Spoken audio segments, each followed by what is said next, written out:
As Hurricane Irene threatens the Northeast, we were reminded of one of the biggest storms ever to hit the area. It roared ashore more than 70 years ago, and Elaine Quijano reports some still call it unforgettable. But none of the Northeast states escaped the fury of the deluge. 500 lost their lives in the disaster. They never saw it coming. Before FEMA or radar, before storms even had names, the hurricane of 1938 became known as the Long Island Express. And Long Island bears the brunt of a tropical hurricane that culminates in the worst storm in history.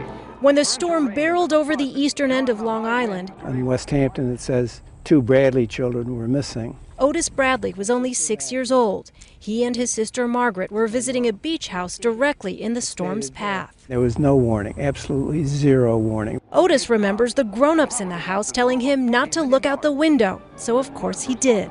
Dark and windy and scary. My sister says that she saw a 50-foot tidal wave.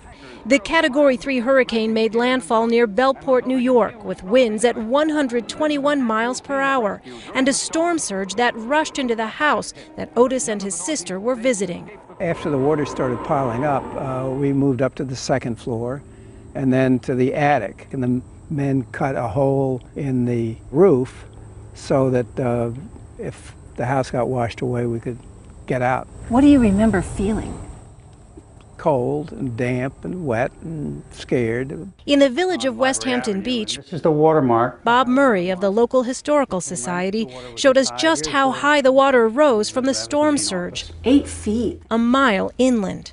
After the hurricane, so few buildings were left standing and there were so many dead, 29 bodies were taken to a makeshift morgue here at the town's country club.